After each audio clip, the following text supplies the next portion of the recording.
અમદાવાદ મિત્ર ન્યૂઝની ટોપ 10 ખબરોમાં આપનું હાર્દિક સ્વાગત છે। અમદાવાદની સિવિલમાં ડોક્ટરને યુવકે ફડાકો ઝીકી લાત મારી। તો અમદાવાદની સિવિલમાં આંખની હોસ્પિટલમાં ડોક્ટરને એક યુવકે ફડાકો ઝીકી લાત મારી પાડી દીધા હતા। તો બાદમાં મારામારી પણ ઉતરી આવેલા યુવકને સુરક્ષાકર્મીએ હાથ પકડી રાખ્યા તો તેને પણ ધક્કો મારવાની કોશિશ કરી હતી। જો કે વચ્ચે પડેલા અન્ય એક ડોક્ટરને પણ ધક્કો મારી પાડી દીધા હતા। સમગ્ર ઘટના સીસીટીવીમાં કેદ થઈ છે। તો આંખની હોસ્પિટલમાં ગઈકાલે સવારે 11 વાગ્યે આ ઘટના બની હતી। જાણ કરતા પોલીસે દર્દીના સગાની અટકાયત કરી। યુવકની યુવતીને રેપ અને એસિડ એટેકની ધમકી। તો અમદાવાદના ચાંદખેડા વિસ્તારની ઘટના। તારે મારી સાથે લગ્ન કરવા પડશે, નહીં તો તારું રેપ કરીને તારા પર એસિડ ફેંકીને બદનામ કરી દઈશ કહીને પડોશમાં રહેતા યુવકે યુવતીને બાહુયા પાશમાં જકડી લીધી હતી। તો યુવતી રાત્રે નોકરીથી ઘરે પરત આવી રહી હતી। તે દરમિયાન યુવકે તેને રસ્તામાં આંતરી આ કૃત્ય આચર્યું હતું। યુવક ઘણા સમયથી યુવતીનો પીછો કરતો હતો અને તેની પાસે મોબાઈલ નંબર માંગી રહ્યો હતો। યુવતીએ નંબર નહીં આપતા અંતે યુવક ઉશ્કેરાયો હતો અને તેને છેડતીની ઘટનાને અંજામ આપ્યો હતો। ચાંદખેડા પોલીસે આ મામલે રોનક વિરુદ્ધ ગુનો નોંધી તપાસનો ધમધમાટ શરૂ કર્યો। ડોક્ટર વૈશાલી જોશી આત્મહત્યા કેસમાં પોલીસે EOWના સ્ટાફના નિવેદન નોંધ્યા। ક્રાઇમ બ્રાન્ચના કેમ્પસમાં ડોક્ટર વૈશાલી જોશી આત્મહત્યા કેસમાં ગાયકવાડ હવેલી પોલીસે ગુનો નોંધ્યા બાદ વિધિવત તપાસ શરૂ કરી છે। જેમાં શુક્રવારે પોલીસે ઇકોનોમિક ઓફેન્સ વિંગના સ્ટાફના નિવેદન નોંધવાની સાથે ક્રાઇમ બ્રાન્ચના સીસીટીવી પણ કબજે કર્યા। જેમાં મૃતક વૈશાલી જોશી આત્મહત્યા કરી તે અગાઉ 4 દિવસ સતત આવી હોવાનું જાણવા મળ્યું છે। બીજી તરફ ફરાર પીઆઈ BK ખાચરને શોધવા માટે તજવીજ શરૂ કરી છે। જૂના 61,000થી વધુ લાભાર્થીને લાભ મળશે। સરકારે ગુજરાત હાઉસિંગ બોર્ડ અને સ્લમ ક્લિયરન્સ સેલની યોજનાઓમાં મુખ્યમંત્રી પ્રોત્સાહક વળતર યોજના અન્વયે તારીખ 30 સપ્ટેમ્બર 2024 સુધી લંબાવીને 100% પેનલ્ટી માફી આપવાનો નિર્ણય કર્યો। વધુમાં વધુ લાભાર્થીઓ લાભ મેળવી શકે તે હેતુથી અને બાકી હપ્તાની રકમ ભરપાઈ કરેથી 100% પેનલ્ટી માફી યોજના આઝાદી કા અમૃત મહોત્સવ યોજના તારીખ 30 સપ્ટેમ્બર 2024 સુધીના સમય માટે જાહેર કરી।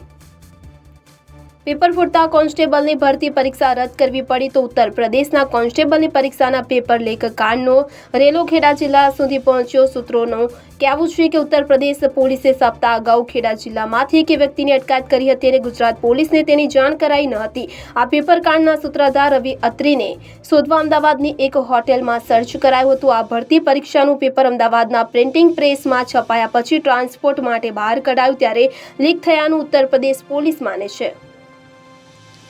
ગોવા નાંદેડ માટે 31 માર્ચથી 2 નવી ડાયરેક્ટ ફ્લાઇટ શરૂ થશે। 31 માર્ચથી અમદાવાદથી વિસ્તારાની ગોવા માટેની અને સ્ટાર એરની નાંદેડની ડાયરેક્ટ ફ્લાઇટ શરૂ થશે। વેકેશનમાં ગોવા ફરવા જતા ટુરિસ્ટની સંખ્યા વધુ હોવાથી વિસ્તારાને ગોવાની ડાયરેક્ટ ફ્લાઇટ શરૂ કરવાનો નિર્ણય કર્યો છે। અમદાવાદથી હવે ગોવા જવા 6 ફ્લાઇટ મળશે। ઉપરોક્ત બંને રૂટ પરની ફ્લાઇટ 26 ઓક્ટોબર સુધી ચાલુ રહેશે।